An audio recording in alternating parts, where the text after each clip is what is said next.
এবারে metal presence কৃষি সংবাদ, সুজলা সুফলা।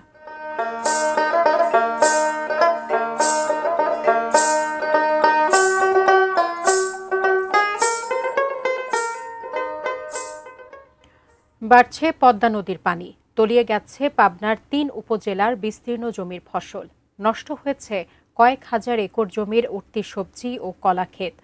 ব্যাপক ফসল হানির পাশাপাশি দেখা দিয়েছে গোখাদ্যের তীব্র সংকট।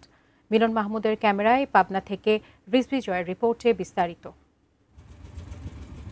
পাবনার হার্ডিঞ্জ ব্রিজ পয়েন্টে বিপদসীমা ছুঁই ছুঁই পদ্মার পানি। উজান থেকে তীব্র বেগে আসা জলস্রোতে উদ্বেগ বাড়ছে নদী পাড়ে মানুষের। পানি উন্নয়ন বোর্ডের হিসেবে গত কয়েকদিনে প্রতিদিন পদ্মার পানির উচ্চতা বেড়েছে 10 থেকে 15 সেন্টিমিটার পর্যন্ত।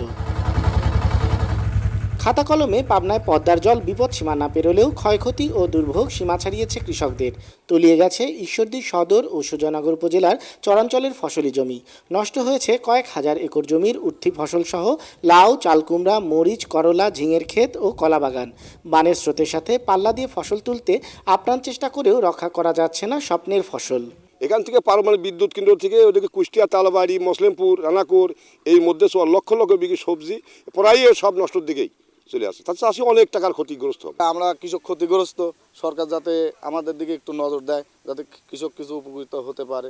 আজকে তো মনে করেন এই ডিগ্রি স্তর আর 1 হাত পানি হলে সারা মাতাল পানি হয়ে যাবে, সারা মাঠ। কলার ভিতরে তো মনে করেন যে মাথা পানি। পদ্মাচরের বাথান ও গোচারণ ভূমিগুলো পানিতে নিমজ্জিত হওয়ায় গবাদি পশু নিয়েও বিপাকে পড়েছেন পশুপালকরা।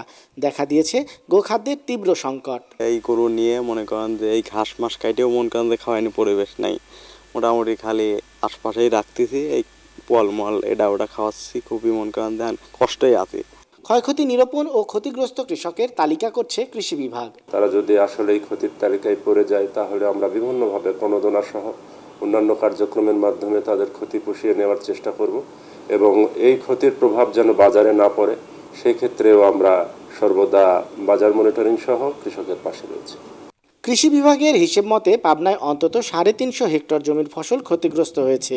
বন্যা দীর্ঘস্থায়ী হলে ক্ষতির মাত্রা আরও বাড়ার আশঙ্কা করা হচ্ছে। রিজভি জয়, এটিএন নিউজ, পাবনা।